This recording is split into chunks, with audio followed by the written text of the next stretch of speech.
दोस्तों, आखिर इंसान को एक दूसरे से जलन ईर्ष्या क्यों होती है?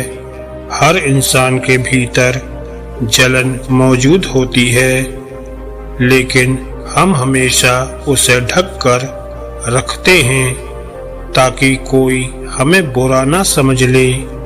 लेकिन जो व्यक्ति अपने भीतर उठने वाली उस जलन को देख लेता है, वही उसका समाधान भी कर सकता है। आज की कहानी एक ऐसे ही व्यक्ति की कहानी है जिसने अपनी जलन को पहचाना और खुद को सुधारने का निश्चय भी किया। इसलिए इस कहानी को ध्यान से और अंत तक जरूर सुनिएगा। तो चलिए कहानी को शुरू करते हैं।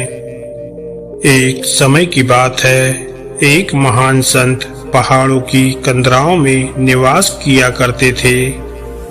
इसलिए जिस किसी को भी उनके पास जाना पड़ता था तो उसे बहुत कष्ट उठाकर उनके पास जाना पड़ता था। एक बार संत तपस्या कर रहे थे, तभी एक व्यक्ति पहाड़ चढ़कर उनके पास पहुंचा। वह व्यक्ति बहुत हाँफ रहा था क्योंकि पहाड़ की ऊंचाई बहुत ज्यादा थी। संत ने आंखें खोली और व्यक्ति को देखकर बोले, लगता है तुम बहुत थक गए हो, ये लो थोड़ा पानी पी लो। व्यक्ति ने झट से पानी को ग्रहण किया और कुछ देर के लिए वहीं पर बैठ गया। जब उसकी थकान उतर गई तब उसने संत को प्रणाम किया। व्यक्ति बोला, बाबा, मैं इतना कष्ट सहकर आपके पास इसलिए आया हूँ ताकि आप मेरी समस्या का निवारण कर सको। संत बोले, सांसारिक मनुष्य की समस्या तो यही होती है, पैसा, परिवार या समाज में प्रतिष्ठा पाना। व्यक्ति बोला, महाराज, मेरे पास धन की कोई कमी नहीं है, मेरा परिवार भी बहुत अच्छा है और समाज में मेरी बहुत प्रतिष्ठा भी है। संत बोले, तो फिर तुम्हें क्या समस्या है? व्यक्ति बोला, बाबा, इतना कुछ पाने के बाद भी मुझे लोगों से बहुत ईर्ष्या होती है और ये जलन दिन रात मुझे ही खाई जाती है। यदि मैं किसी के पास अपने से ज्यादा धन देख लेता हूँ तो मुझे क्रोध आ जाता है। कितना ही खुद को समझाता हूँ पर समझ नहीं पाता हूँ कि क्यों ये जलन भीतर से नहीं जाती। मुझे हमेशा आत्मग्लानि महसूस होती है क्योंकि मेरे आसपास वालों के भीतर तो बिल्कुल भी जलन नहीं है, तो आखिर मेरे भीतर ही ये जलन क्यों है? संत बोले, तुम्हें परेशान होने की बिल्कुल भी जरूरत नहीं है, ये तो मनुष्य की प्रकृति होती है। काम, क्रोध, मोह, माया, ईर्ष्या, इससे कोई भी मनुष्य बच नहीं सकता। हर संसारिक मनुष्य के भीतर ये सब मौजूद रहता है। अच्छी बात ये है कि तुम्हें अपनी जलन पूरी तरह से दिखाई दे गई, वरना लोगों को तो अपने भीतर की कोई कमी ही नहीं दिखाई देती। व्यक्ति बोला, बाबा, मैं ये जानना चाहता हूँ कि जलन क्या है और ये क्यों होती है? संत बोले, जब व्यक्ति दूसरे को खुद से अलग समझता है तब जलन ईर्ष्या उत्पन्न होती है। अब तुम मुझे बताओ, क्या तुम्हें कभी अपने पुत्र से जलन हो सकती है? व्यक्ति बोला, नहीं बाबा, मेरा पुत्र अभी छोटा सा बालक है, मैं कैसे उससे जल सकता हूँ? संत बोले, ये तुम्हारा भ्रम है कि तुम उससे इसलिए नहीं जलते कि वह तुम्हारा पुत्र है। असल में बात ये है कि तुम उसे खुद से भिन्न नहीं समझते, क्योंकि जीवन के प्रति उसके अपने कोई भी विचार नहीं है।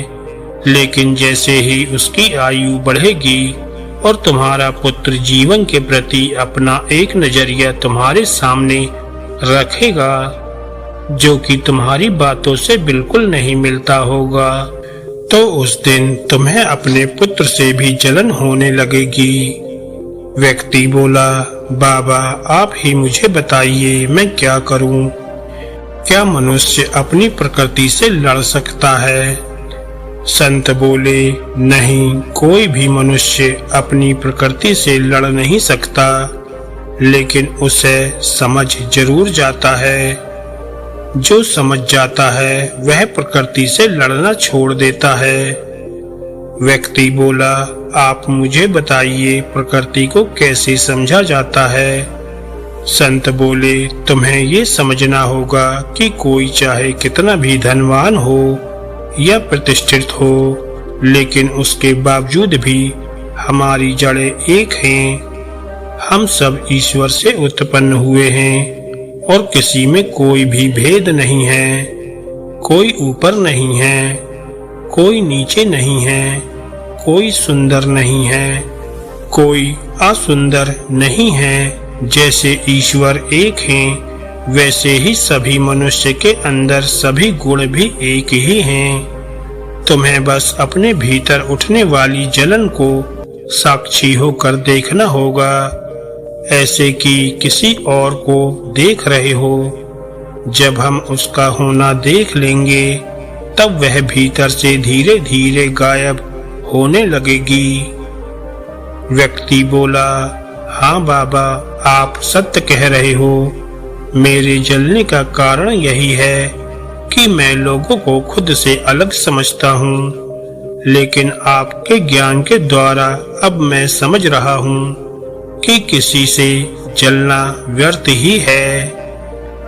ऐसा करके मैं दिन रात खुद को ही कष्ट दे रहा हूँ। मैं खुद को अब साक्षी भाव से देखूंगा। मेरा इतना दूर आना सफल हो गया। व्यक्ति ने संत को प्रणाम किया और वह वहां से वापस अपने घर की तरफ लौट गया।